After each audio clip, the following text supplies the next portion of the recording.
Good morning, Abuja. Hope you have a lovely night. It's a beautiful day to be alive. The sun is up, and of course, the weather is as hot as ever. Well, the name is Sam, and this is Kids FM Abuja, and I got you covered with some great music and good talk all day long. Whether you're running late to work, whether you're settled down in your office already, or maybe you're just chilling at home, nowhere to go. Never mind, I got you covered. Meet Adebayo. So I'm here at Usman Dam to capture some dope views. Abuja people and places. Look at that view right there. He's one of many talented Nigerians dedicated to changing the narrative of the continent through using his camera lens, his keen senses, and talent to help bring Africa to the world, therein showcasing Africa's true beauty. Adebayo's work has been described as simply ahead of its time, iconic, and visual poetry. Although artistic in nature, his work also covers serious topics such as End SARS, Bring Back Our Girls, and other issues relating to Africa in general and Nigeria in particular. On this broadcast, we sit down with the iconic Adebayo for a one-on-one candid discussion about his work, his purpose, and what drives him. I'm your host, Adebayo. Welcome to Up Close and Center.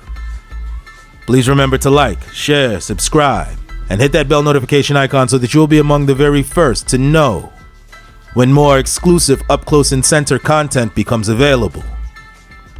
Additionally, if you have any further analysis on these topics, please feel free to use the comment section.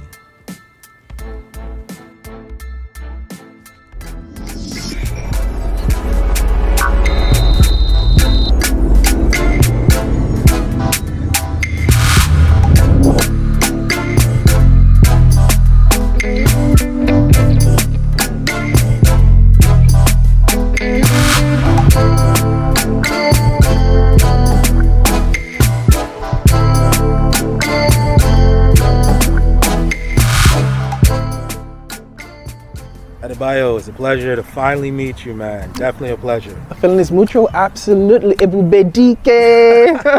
good to catch up with you, for sure, yeah. So, briefly, tell us where in Nigeria you're from, and what brought you to the capital city of Abuja. Good. I'm from Kwara State originally, and I came to Abuja initially back in 2012 to work, but then I traveled out of the country and then got back into Abuja again last year for work. So yeah, I'm here for work really. And what type of work do you do? So yeah, I am a lawyer. My specific area of specialization is human rights law. So I am that guy who tries to make sure there are no bad guys, stressing the people. Yeah, basically trying to make sure the human rights of all people are respected and promoted. So when was the first time that you took a picture, you picked up a camera, and you realized this is something that I have a true passion for? Yeah, so many people have asked me in the past that am I a lawyer or a photographer or a filmmaker, and I'm like, why can't I be the two at once?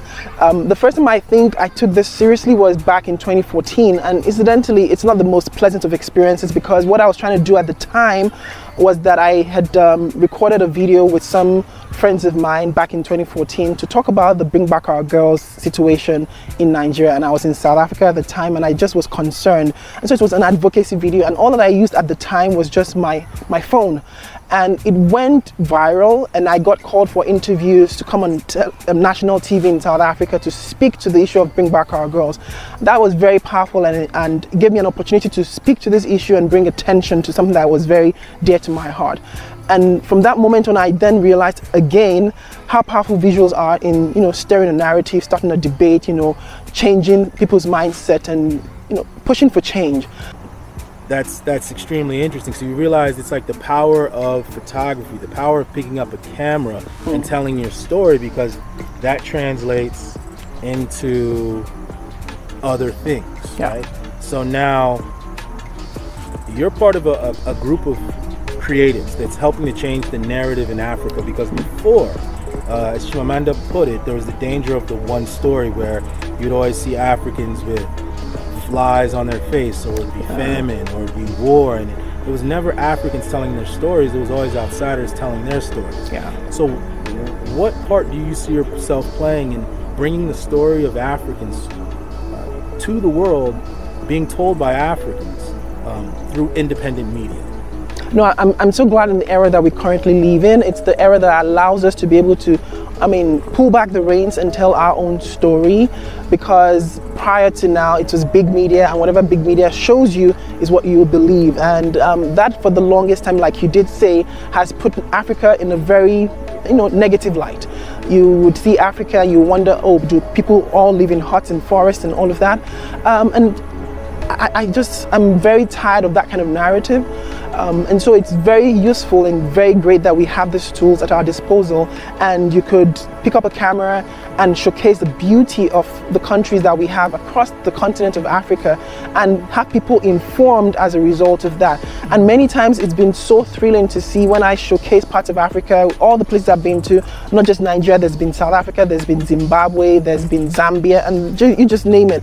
And people see like, wow, you have that in Africa? Of course we do, and many more. And people just need to get informed at the end of the day. Just the same way we are informed, and we learn about the culture of other places. People now can tune out of their CNN, their Al Jazeeras, or their BBCs, and tune into YouTube and some of these other social media platforms like Instagram, and check out the amazing stuff that's coming out of the continent, because it's really, really dope. So Adebayo, it seems that there's beginning to be an intersection between social media, new media, and the youth actually empowering themselves to tell their stories, to hold people accountable, to reveal things to the outside world that might have been hidden, which in a sense gives transparency to Nigeria in situations where it wasn't always there. Yeah. What role do you see your work playing in that? So interestingly, I work with a human rights organization called Witness, and what we essentially do, just like the name says, is for you to bear witness to what's around you by using your mobile phone or a camera, and exposing issues of human rights abuse or whatever is going on in your community for the world to see.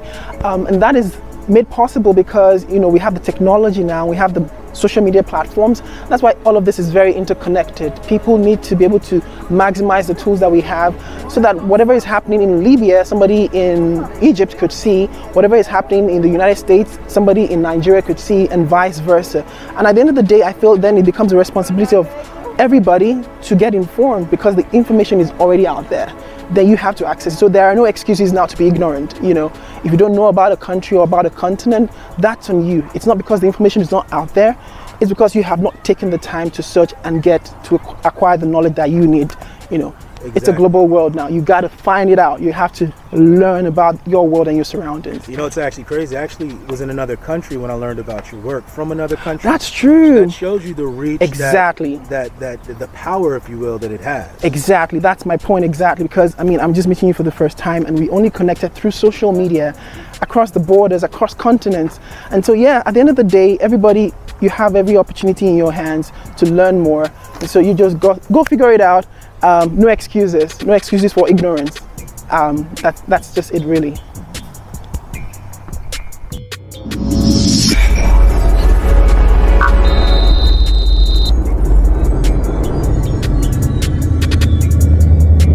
This concludes our broadcast of Up Close and Center. I've been your host, Adebayo Coley.